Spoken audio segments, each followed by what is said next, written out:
Okay, going to get started here in the webinar in just a few minutes.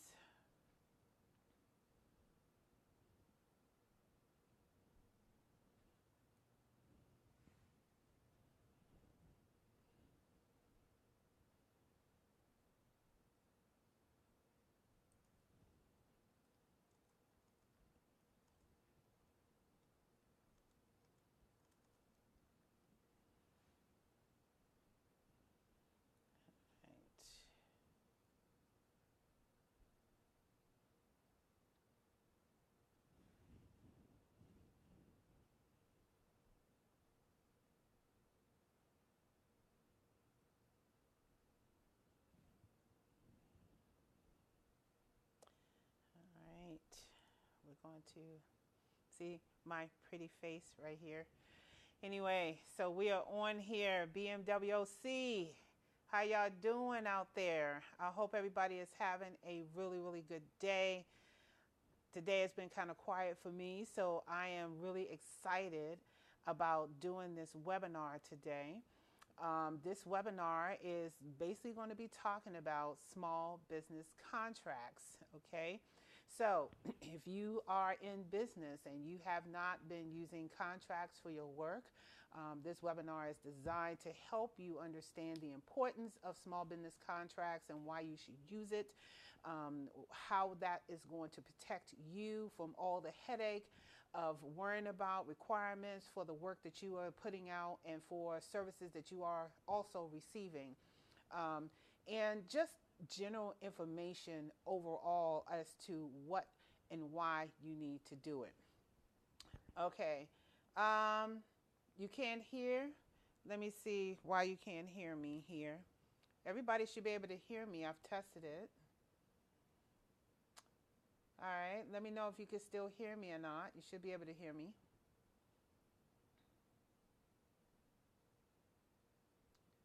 Okay, good. Yes, now. Okay, just want to make sure you can hear me.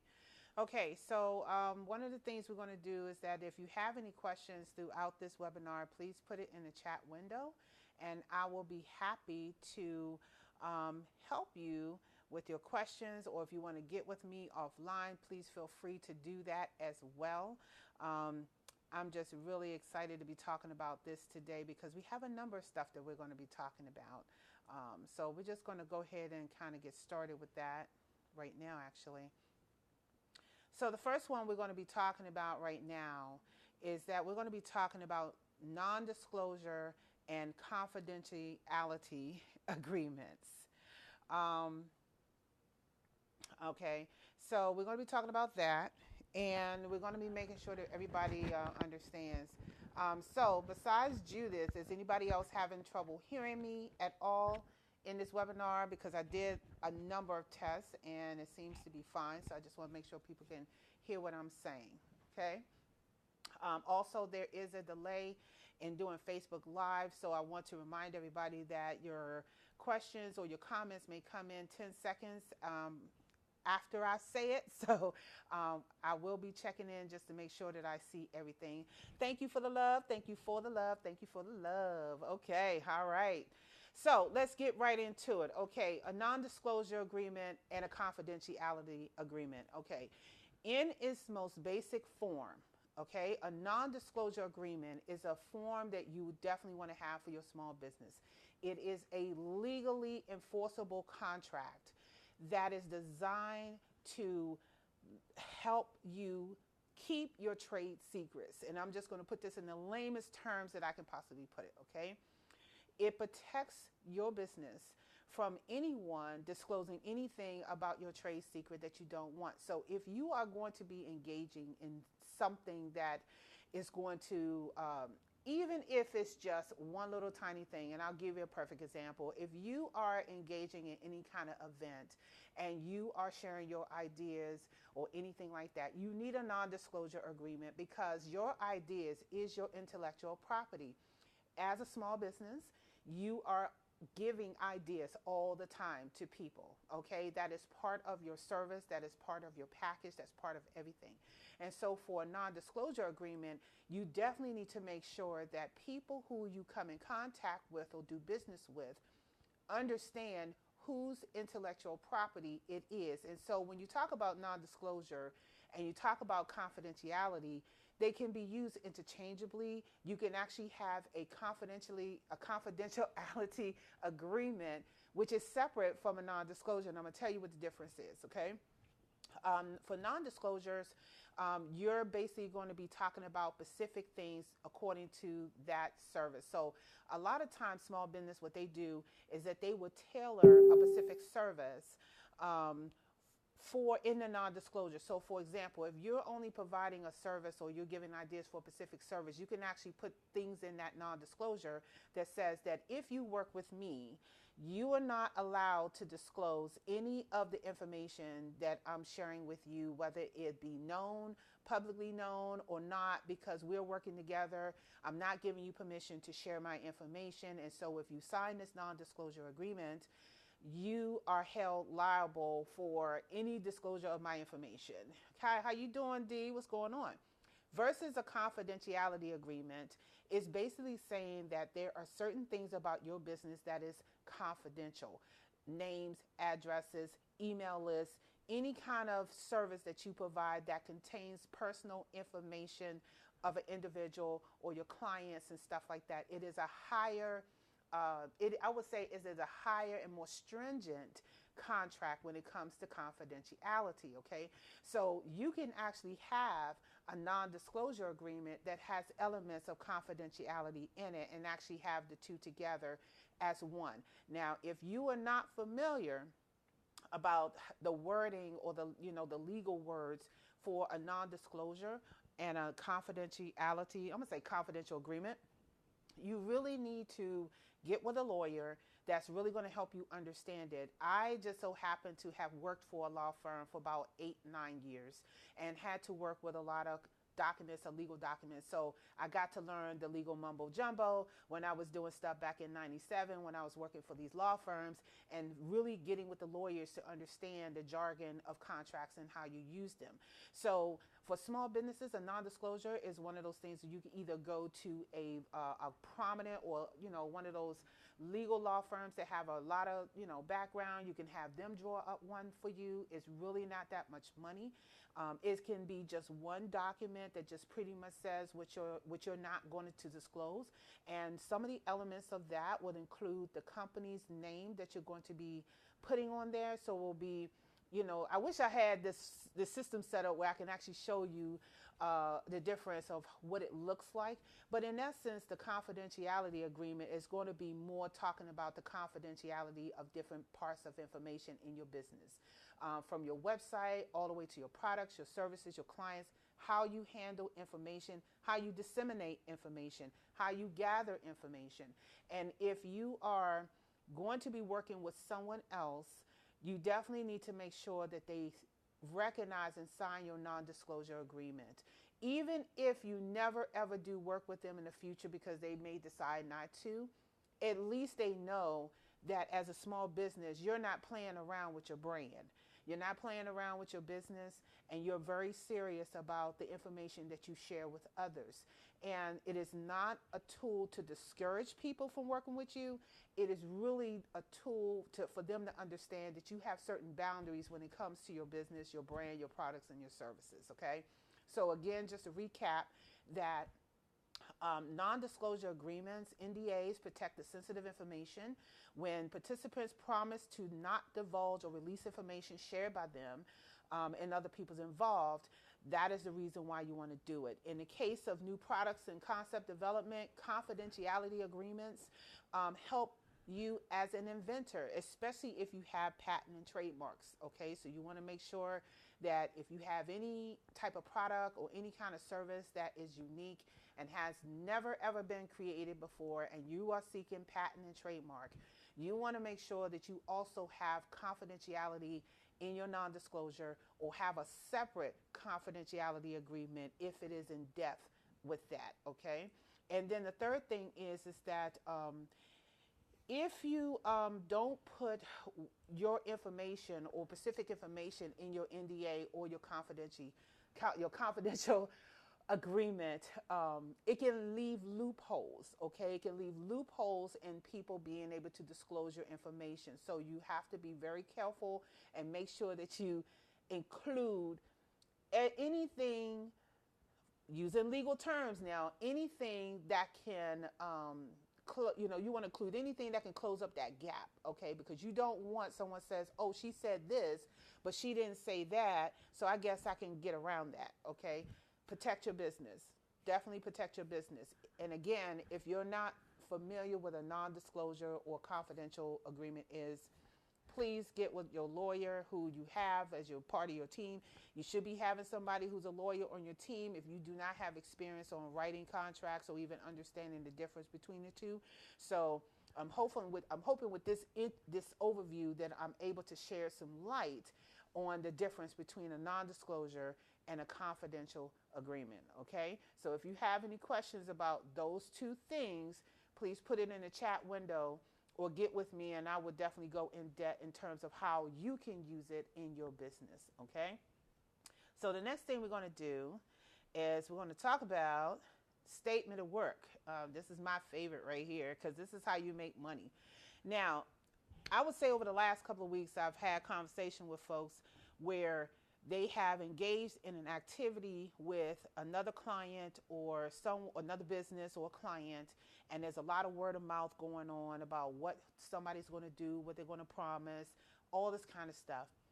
But if you don't have a statement of work from that client, or you have not given a statement of work for your services, word of mouth, if it's not written, it didn't happen. There's too many variables that can happen when it's word of mouth, okay? Case in point, say you are providing some type of retail service for an organization, and your job is to come in there and set it up, and you have the clothes and stuff like that, and it's a whole bunch of word of mouth going on. And then when you get there, the owner is saying, hey, I thought you said that you was going to do this, or I thought you said you was going to do that. Now, if you had a statement of work that they signed and recognized, then they know that this is the requirement, and you can say, hey, I'm only going to provide the services that's on this contract. You read it, you said you understood it, you signed it, so now I'm only coming in to do these specific things. Now, with a statement of work, it is a legal enforceable document that outlines several things. The first thing it outlines is who is the client and who is the consultant, or who is the owner of the company, okay? This is to protect you, okay? So even if you got a statement of work from the client, it is not to protect you, it's actually to protect the person. So remember that a statement of work is to outline what it is that you're doing, who you are, what work, what specific work. And then when I say specific, you have to say, this is the work that I'm doing, and I'm going to be doing these things in that work, okay? Once you do that, you have other legal terms in there that you would talk about when it comes to what you're not going to do, what you're not going to be responsible for, what the client is also responsible for, what are their rights. It also talks about the cost, like how much are you charging your client for the statement of work, right? It's also going to talk about how many hours that you're going to be spending, like what is the timeline in which you're going to be doing this work. See, when you put all this stuff in there, it eliminates all of the back and forth and the he said, she said, and all that, because now you're putting it in writing, see? It also talks about, like, what happens if you cancel this contract, do you still get paid? Do you still get any kind of retro money back, right? It also talks about what happens if the other person cancels, or whether they have a breach of contract. What if they didn't do everything in the contract that you wanted them to do?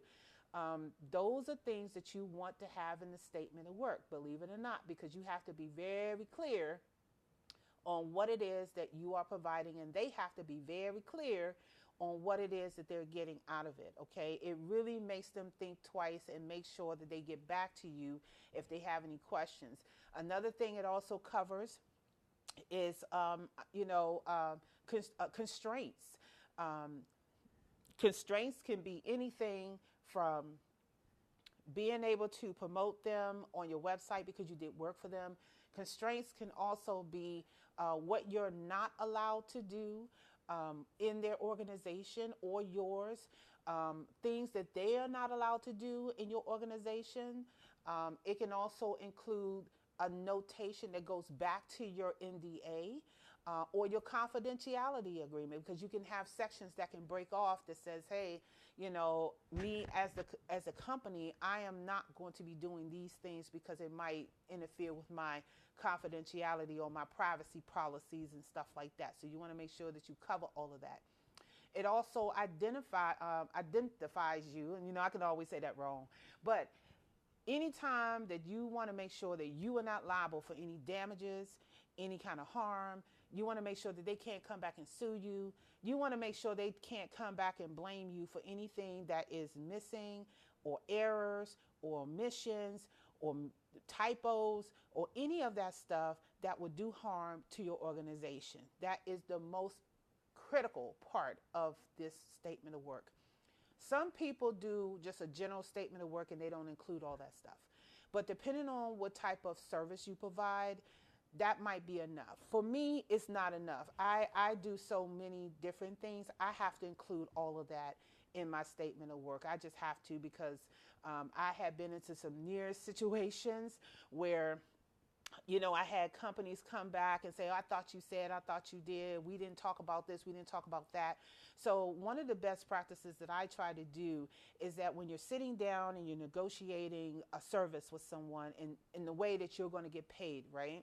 So you're negotiating the service. You talk about what you can do, what you can't do. You ask them what they're okay with. You get all of that out. You write that down. Then you get into the cost. You repeat the cost to them to make sure they understand this is what the cost is. And then you follow all of that up in an email, and then you put it in a statement of work. So they can never come back and say, you didn't tell me that. Okay, you can never say that. I had people do that all the time. I got one right now that's like, you didn't tell me that. And I'm like, oh, here is the email. Here is the notations. This is what we talked. Now there's a problem. But again, you have to understand that when you give a contract out, you are serious about your business. You are looking to protect your interests in doing the work for the customer, and the customer needs to understand that they want the best service. They just don't want someone that's just going to do the work and just not do it, or give you half of the work. And then what happens if you get half of the work? You cannot enforce them. You can't take them to court. You can't get your money back.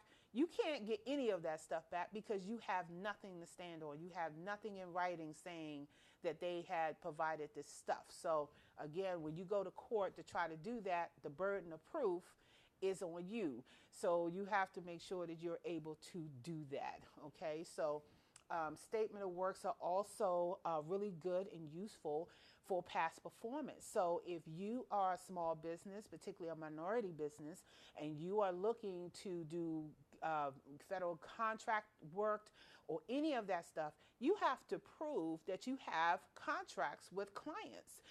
When I applied for my DBE certification, which we're going to talk about in the next couple of weeks, I had to actually say whether or not I had any open contracts with anyone to do any kind of work to show that I'm actually in business. And when you have a written contract from a client, it shows that you are serious about your business. Another reason why you want to have a statement of work when you do that is that when you get your business insurance, which we're going to talk about that, I have a couple ladies who's going to be on here that's going to talk about business and personal insurance. They want to know before they actually give you a quote, do you use contracts in your business? Because if you do not, guess what? Your insurance is going to go up. Okay, so instead of paying like $30 a month, you're probably going to end up paying like $60 a month because they know that you're not protecting yourselves with contracts. So to go back and recap so that you guys can take notes on here, when you engage with a client for any reason, I don't care if it's an event, a speaking again, and you want to share your book, it doesn't matter. The first thing you want to do before you do anything is have them sign a non-disclosure agreement to make sure that if any information that you divulge to that customer, that they cannot divulge that information anywhere else without your permission. That's the first thing you may want to do, is have an NDA. Okay. The second thing you want to do is you also want to do a statement of work, depending on what it is. You might not need an NDA depending on the service that you're providing, because the statement of work is going to include a little bit of that NDA in there. It's also going to include a little bit of the confidentiality agreement that you can also incorporate into that one document.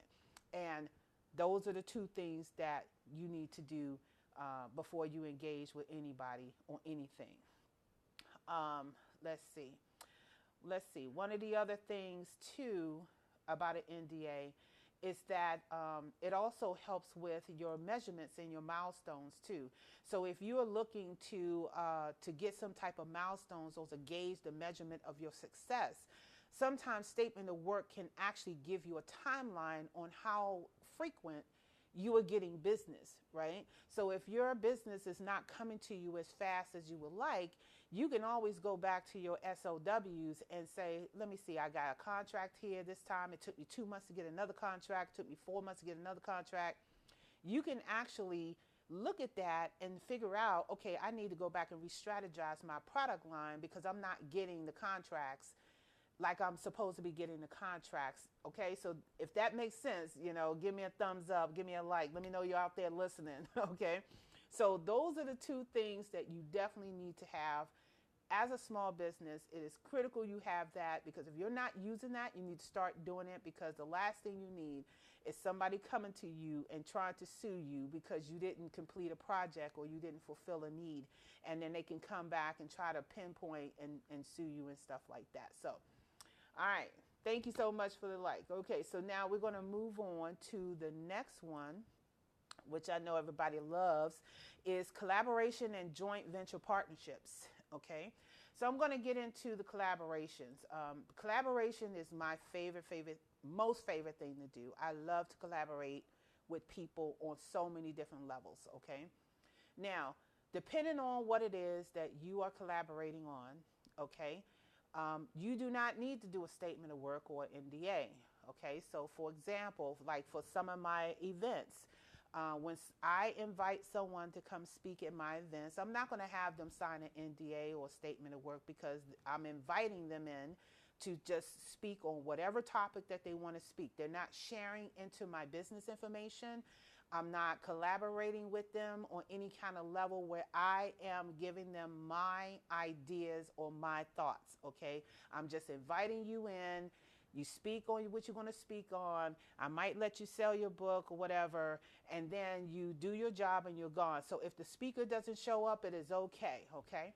However, if I'm doing a conference, just like the Veterans Biz Up conference, everybody had to sign a contract with me that included a little bit of a statement of work in there, which explained what the criteria was.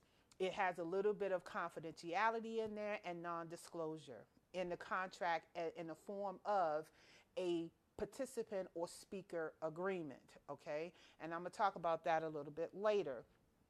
So if you're trying to do a collaboration, now what collaboration really means in terms of a contract, if there are two or more individuals, businesses, groups, or corporations or companies, however you want to do, who are coming together to work on one specific event or one specific thing. However, in a collaboration, you are responsible for your own marketing, you're responsible for your own IP, you're responsible for your own whatever. You're just coming together to share information. In that instance, you need an NDA and you need a collaboration. Now, in that collaboration agreement, it's going to state what the actual collaboration effort is going to be, who's involved, right? The timeline in which it's going to be done. If there's any kind of compensation, it's going to talk about who is going to provide what, Okay, so like if I'm coming into a collaboration with Susie and I'm going to do an event with Susie, then I'm going to come in and say that Susie and I are going to come together as a partnership. We are not coming together as one organization. We're two separate organizations, okay? We're coming together to provide this specific service, and then I'm going to provide this service, and Susie's going to provide a different service, and we're responsible for our own outcome. We're responsible for our own IP marketing, making sure that we cannot sue each other. Now, there might be some people put in there saying if this person does harm to this other organization, this is what's going to happen, right? But most of the time in a collaboration, it's pretty much, as long as you're not suing me, I'm not suing you, we can part ways, okay? Unless there's money involved, you also have to spell out the percentage of who is getting what and what kind of who's getting what money, okay? So in a collaboration, it's pretty much separate, but you're coming together to collaborate. Now, versus a joint partnership contract, you're actually coming together. So it's actually one or more organizations that's coming together, okay, to create a new partnership, which you might end up creating a name for that partnership. And then everybody is sharing in the ideas of that. And then that new entity, which is now called a joint partnership, will share in all the responsibilities for that entity. Okay, so you have to be very clear that when you're working with other organizations, whether or not you are becoming a joint partnership, which means you and another person is responsible for everything, or whether or not you're doing a collaboration and you're just coming together to collaborate on an event and then you part ways and everybody's responsible for their own thing. Okay.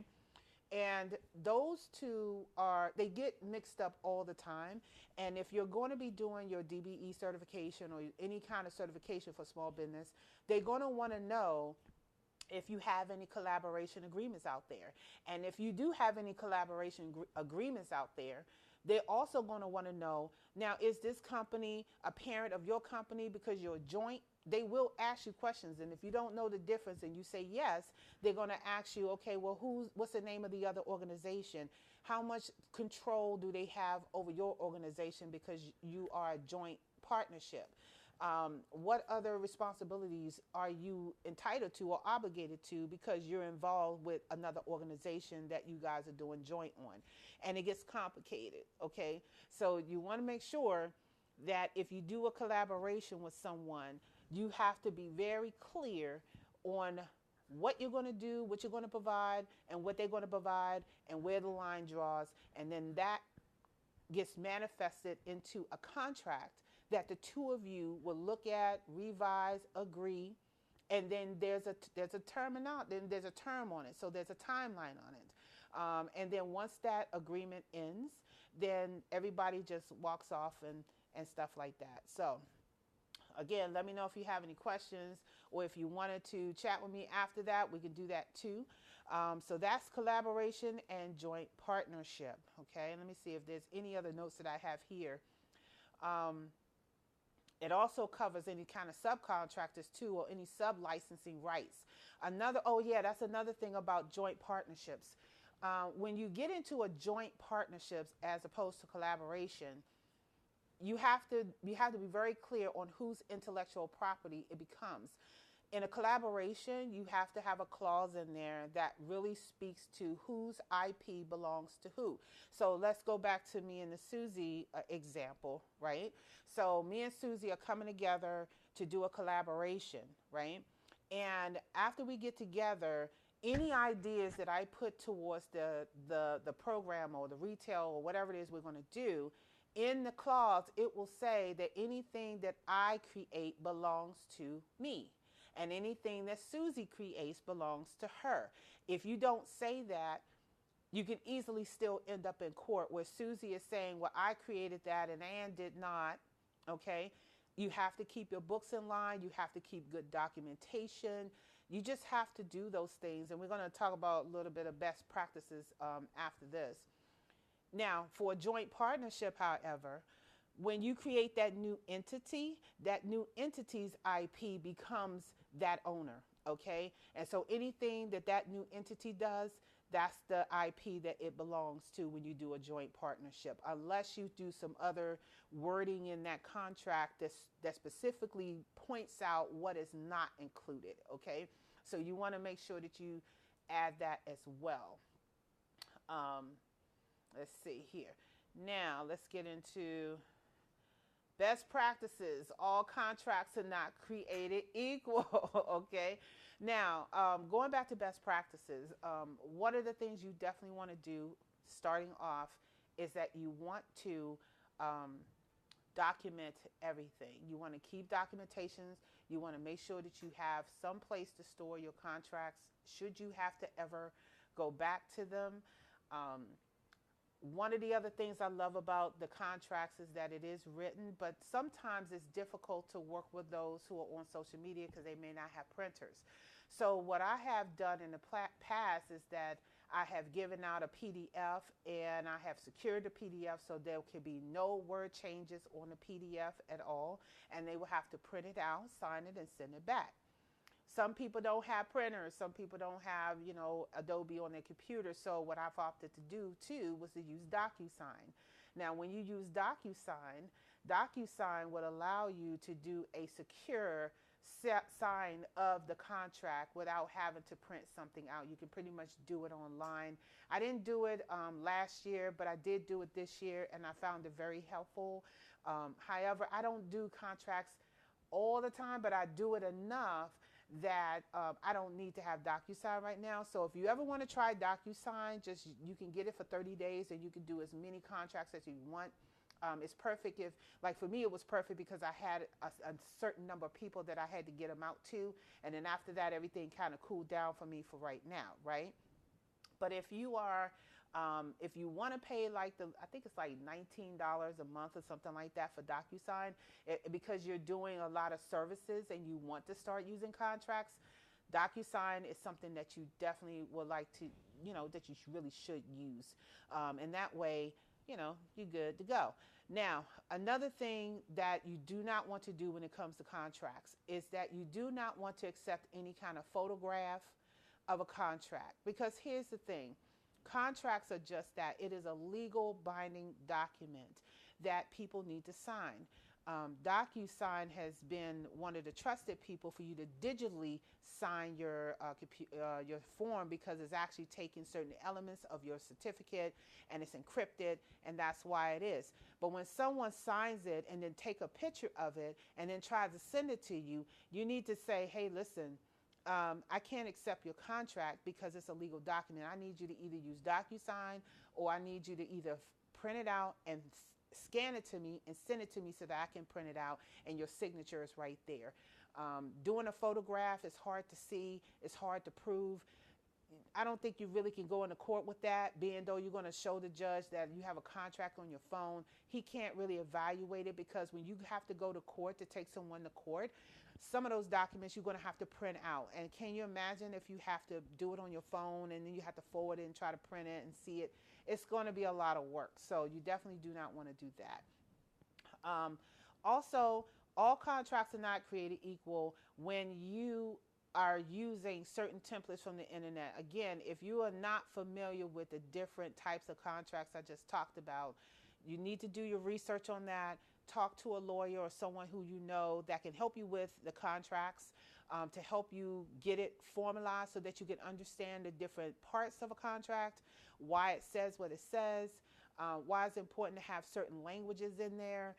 You really need to understand that, because if you don't have a really good enforceable contract, it can slip through your fingers when you have to go to court to do something. They can just throw it out because it may not be good.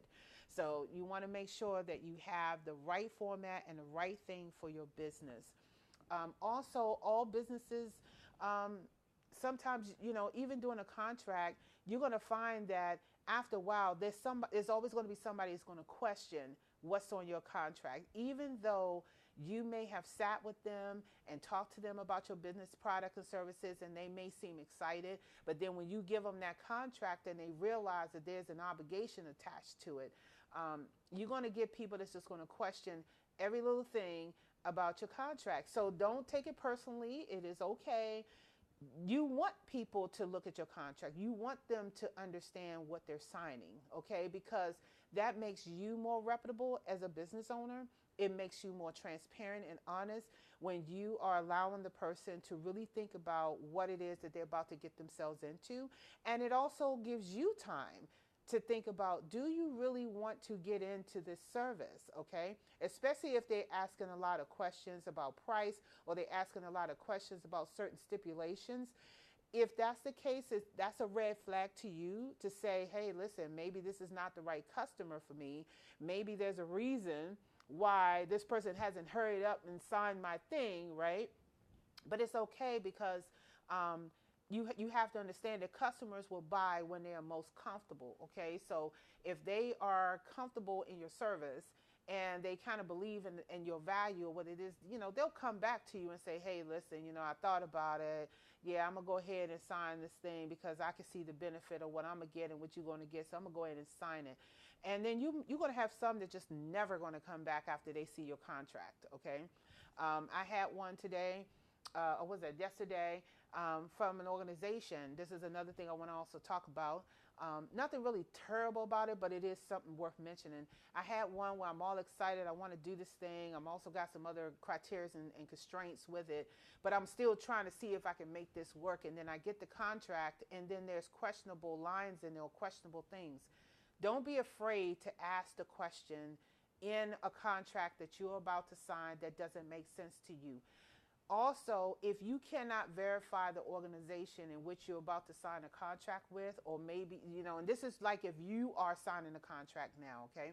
So if you are signing a contract and there are things in there that are questionable, or you cannot verify the name of the organization in which you're about to sign this contract with, don't sign it. Don't sign it, because here's the thing. If you can't verify the business and something happens and you're held liable for something, how are you going to protect yourself against a business that you really can't verify? Now, for me, because I do contracts, before I sign anything, I am going to verify your business organization. I want to know, are you registered as a legalized business before I put my name or my business on your contract? I don't care if it's the best opportunity in the world, okay? Because here's the thing. If something happens to me, or let's say my flight gets canceled, or let's say I break my leg on the way and I fail to provide a service, or I fail to come out and do something, now I owe the organization something because they planned something for me and I can't make it, and now I'm held liable and responsible, and next thing you know, I'm paying a fee. That's not going to happen to me, and then I get in court and realize that this is not even an organization that is legalized. I teach business startup. I'm not signing a contract with any organization that is not legalized. So if you say on your contract that you're located in Illinois, or you're located in New York or California, and I go to the business search and you're not a legal business, and you have a business name calling yourself something Enterprise LLC, and I can't find you anywhere in the world, I'm not signing this contract, and neither should you, because I'm going to tell you, the moment that you fail to provide, you are held liable, okay? And they're not going to care, because now the money, ching ching, money, okay? You got to be careful. You have to be careful. And as much as I want to be in this thing, I'm also looking at my business, how hard it took for me to get to where I am, and now I got to go through all these changes because I did not do my due diligence. So whether it'll be a customer, or whether it will be anyone, if you're signing a contract, so whether it's you signing a contract or whether the client signing a contract, always have 2 or 3 people looking at it. It's not going to hurt me if you take my contract to a lawyer and have them look at it. And if there's a question and concern, then come back to me and say, hey, I have a question and concern. We tweak a little bit if I agree, and then we move on. But don't sit back and say, I'm going to sign this contract because, oh my God, the so-and-so is going to be there. No, take it to your lawyer. Don't take it to your family member. You probably could take it to your family and have them read it, but you want to take it to somebody who really can help you understand what it is that you are signing, okay? And as a small business, you need to understand what it is that you're putting in your contract that protects you, okay, the organization. Another thing I want to also say about best practices is that never ever compromise your business integrity for another organization for an opportunity. And I'll say that one more time. Never ever compromise the integrity of your business to satisfy another organization because you want to do this thing. Now, they have their integrity, you have your integrity. Now, depending on what it is, you might be able to kind of flex on that a little bit. But if they're asking you to give up something that could irreparable harm your business, do not sign that contract.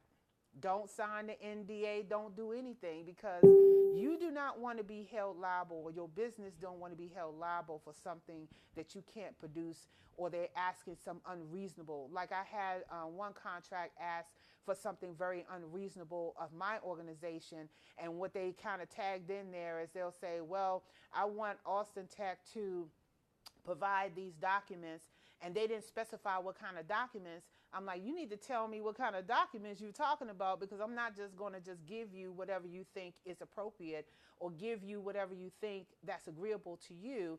I need specifics. What type of documents do you actually need me to provide in order to provide this service? If they can't give me that, or they come back and say, oh, go call so-and-so after we've been communicating, I'm not signing anything. It's just not going to work out. It's just not going to work out for me, because I much rather give up an opportunity and look for a better opportunity than to end up in court because I didn't do my due diligence or my due care to check all that stuff out. And I'm really encouraging you guys to really, if you have not, I don't care if you're a speaker, you're an author, individual, business owner, doesn't matter. If you are getting into any kind of event or whatever, especially if you're the one that's hosting it, please do a speaker contract, a speaker participant contract that outlines the expectations of the speaker, the expectations of what it is that you're going to do. Now, speakers can also give contracts to event planners, okay? It goes the other way around, not just for the person who's hosting it. So if you're a speaker out there and you're participating in an organization and you got some issue, you have a brand thing, you working on your brand, you working on stuff. If you have expectations that you would like to see in that event, you should be giving somebody an NDA and a statement of work as well, to make sure that you are protecting your interests, that you are making sure that you are saying and doing what you said you're going to do. And if you can't do it, you have a way out. Okay, you have a way out. You don't want the event person to come back to you and say, hey, listen, you didn't provide so-and-so and so-and-so. And so now my business is hurt because you didn't do something. Hey, it goes both ways. It really does go both ways. And there are times where you can do what I should have had on here is that you should do a memorandum of understanding. That's another contract that can be a bindable contract. It's similar to a statement of work, but it also talks about the expectations, a memorandum of understanding between a person who is providing the service and an organization that's receiving the service for a specific amount of time. So a memorandum of understanding can benefit both businesses. It doesn't always have to be one or the other, right? So a memorandum of understanding can actually help you and help that business have an understanding of what it is that you are going to be providing. And then the addendum, the appendix at the end can outline exactly what it is that you're going to be providing, okay? That's another legal document which you need to have, or you need to get, if both parties don't want to do an NDA and all that, do a memorandum of understanding contract agreement. That would definitely help you. I actually have one with an organization, and I am just thrilled. I don't have like a statement of work and all that. I have a memorandum of understanding that I'm coming in to provide a service, and they're coming in to help me provide the service, and this is what I'm going to be doing, and this is what they're going to help me do. So it's more like a collaboration, but not, okay? So look that up as well. Memorandum of understanding. So hopefully all the stuff I'm sharing with you is based on my experience using contracts, is based on my experience on dealing with customers when it came to the contracts. And, you know, hey, I'm okay with it. I do it for my protection. I do not take it personally if someone gets my contract and decide that they don't want my service. It is okay because, again, all customers are not your customer, and all contracts are not equal, because once they see it, it's like a light bulb. It's like, oh man, she is serious. She's not playing around. She wants me to sign this paper, which means that I am now going to be obligated to this thing. And then also the cost, it also just brings that cost like right to their face. Like, oh, I have to pay this now. I have to pay this now because I signed it. See, it lets you know if you have serious customers, they'll pay it. You know you have a serious customer, then you can really foster that customer. You can really give them what they want. You can make them feel good, and then they become long-term customers, okay? When you do stuff word of mouth, it's, oh, and you know, I'm pretty sure you're gonna give me some likes. You talk to your girlfriend, or you talk to this guy, and they're gonna do work together with you. And then when it comes down to the contribution, well, you know, I got my cousin's birthday party, and I said I got to do my birthday party. Oh no, I don't get paid for 2 more weeks, so I don't think I can get this thing done. See, you don't have a commitment behind it. You don't have a commitment. When you put a contract out there, it's a validation of commitment, a commitment as a customer and a commitment as a business owner. And that's why you really need to use contracts. You really do.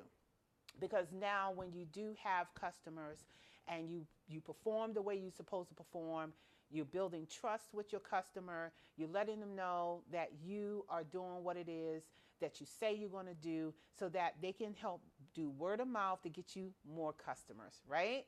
Okay, you don't want people that are going to be playing around.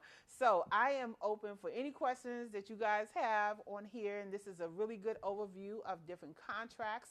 And if you are in this video and part of the Women's Small Business Strategy course, we're really going to be getting in depth on how you can create these for your business, when we're going to be talking about that on week 5.